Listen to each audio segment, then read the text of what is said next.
नमस्कार। आज हम बात करने वाले हैं भगवान शिव को समर्पित सबसे शक्तिशाली और काव्यात्मक स्तोत्रों में से एक शिव तांडव स्तोत्रम की। हम इसका एक विश्लेषण करेंगे। मतलब ये स्तोत्र अपनी लय और ऊर्जा के लिए तो जाना ही जाता है, पर आज हम इसके गहरे अर्थों में उतरेंगे। तो चलिए सीधे इसकी ऊर्जा को महसूस करते हैं। स्तोत्र की शुरुआत ही होती है शिव के डमरू की उस गूंजती हुई ध्वनि से और उनके प्रचंड तांडव के वर्णन से। मतलब एक ऐसी ब्रह्मांडीय ऊर्जा का अनुभव होता है ना, ऐसा लगता है मानो ये ध्वनि हमें सीधे उस नृत्य के केंद्र में ही ले जा रही हो। पर एक सवाल मन में आता है कि आखिर इतनी गहरी भक्ति और ऊर्जा से भरा यह स्तोत्र, इसे रचा किसने होगा? इसका जवाब यकीन मानिए थोड़ा चौंकाने वाला है। जी हाँ, इसके रचयिता हैं लंका के राजा दशानन रावण। है ना कमाल की बात? यही एक तथ्य इस स्तोत्र को और भी ज्यादा रहस्यमय और आकर्षक बना देता है। तो चलिए आज रावण की नजरों से शिव के उस विराट स्वरूप को समझने की कोशिश करते हैं। तो सबसे पहले बात करते हैं शिव के ब्रह्मांडीय नृत्य की।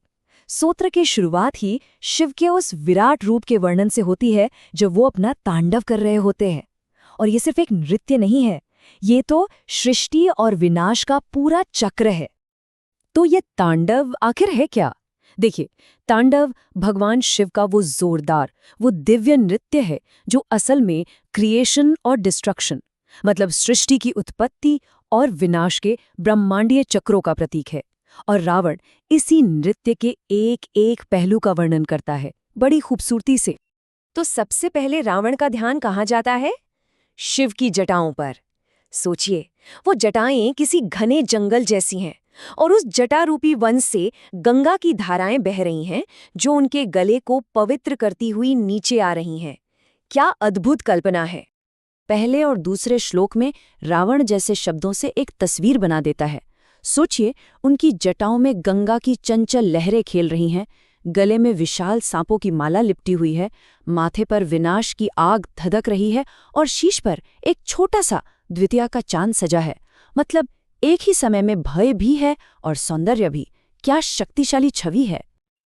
अब बात करते हैं उनके दोहरे स्वभाव की, विध्वंसक और रक्षक। शिव का ये रूप सिर्फ सौंदर्य तक ही सीमित नहीं है। स्तोत्र ये दिखाता है कि वो एक ही समय में विध्वंसक भी हैं और रक्षक भी। दुष्टों के लिए भयंकर संहारक और भक्तों के लिए उतने ही दयालु रक्षक। उनके विनाशक रूप का सबसे जबरदस्त उदाहरण मिलता है 6ठे श्लोक में। याद है ना, जब उन्होंने अपने माथे की आग से प्रेम के देवता कामदेव को बस एक पल में भस्म कर दिया था। 9वें श्लोक में तो रावण उनकी परम शक्ति का गुणगान करता है। वो बताता है कि शिव की शक्ति के आगे कोई भी नहीं टिकता। उन्होंने कामदेव का नाश किया, त्रिपुरासुर का अंत किया, गजासुर का वध किया और तो और मृत्यु के देवता यमराज पर भी विजय पाई। लेकिन जैसा मैंने कहा, उनकी शक्ति सिर्फ संहार में नहीं है, वो रक्षक भी हैं। उनकी महानता का आलम यह है कि इंद्र समेत सारे के सारे देवता उनके चरणों में सिर झुकाते हैं। 5वीं श्लोक की ये पंक्ति देखिए कितनी सुंदर है। इसका मतलब है कि जब सारे देवता शिव को प्रणाम करते हैं तो उनके मुकुट पर लगे फूलों की धूल वो शिव के चरणों में लग जाती है। ये उनके प्रति सर्वोच्च सम्मान का प्रतीक है। इससे बड़ा सम्मान और क्या हो सकता है? अब सोचिए जरा, एक भक्त जो इतनी असीम शक्ति को देख रहा है, वो उनसे क्या मांगेगा? क्या धन दौलत, शक्ति या शोहरत? नहीं, रावण की प्रार्थना कुछ और ही है। और यहीं से हम स्तोत्र के सबसे भावनात्मक हिस्से में पहुंचते हैं, भक्त की परम भक्ति। एक भक्त की आखिरी इच्छा क्या होती है और सच्ची भक्ति दिखती कैसी है? और सबसे हैरान करने वाली बात यही है, रावण कोई सांसारिक धन या संपत्ति नहीं मांग रहा, वो मांग रहा है मन की शांति। एक ऐसी मानसिक स्थिति जहां जिंदगी के उतार चढ़ाव, सुख दुख, अच्छा बुरा सब एक बराबर हो जाएं। वो अटूट समभाव मांग रहा है। 12वें श्लोक की ये तुलना तो कमाल की है। भक्त कहता है कि मेरा मन समान भाव रखे, चाहे वो पत्थर हो या एक सुंदर बिछौना, चाहे गले में सांप हो या मोतियों की माला, सामने दोस्त हो या दुश्मन, प्रजा हो या सम्राट, किसी में कोई भेद न करे। ये हर तरह के द्वंद्व से ऊपर उठने की प्रार्थना है। और आखिर में 13वें श्लोक में भक्त की सबसे बड़ी इच्छा सामने आती है। वो इच्छा क्या है?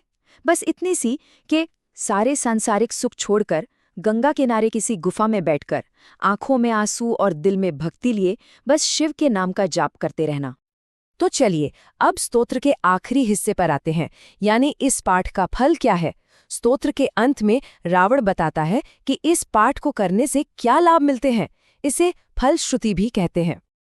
14वें और 15वें श्लोक में ये साफ बताया गया है, जो कोई भी इसका रोज पाठ करता है उसे क्या मिलता है। सबसे पहले शुद्धि, फिर गुरु शिव में अटूट भक्ति, इसके बाद दुनिया के मोह का नाश और हाँ, स्थिर संपत्ति की प्राप्ति भी होती है। लेकिन इन सब में सबसे बड़ा लाभ है आध्यात्मिक। 14वें श्लोक की ये पंक्ति इसका सार है। विमोहनम हृदेहि नाम सुशंकरस चिंतनम, मतलब शिव का ध्यान करना ही इंसानों के लिए मोह को खत्म करने का रास्ता है। और सच पूछिए तो यही इस स्तोत्र का असली मकसद है। और ये सब हमें वापस उसी पहले सवाल पर ले आता है ना, कि इतनी शुद्ध भक्ति से भरा स्तोत्र उस इंसान के मन से कैसे निकल सकता है जिसे हम अक्सर एक परम विरोधी के तौर पर देखते हैं। सोचने वाली बात है। शायद भक्ति और द्वेष एक ही सिक्के के दो पहलू होते हैं। इस पर विचार जरूर कीजिएगा।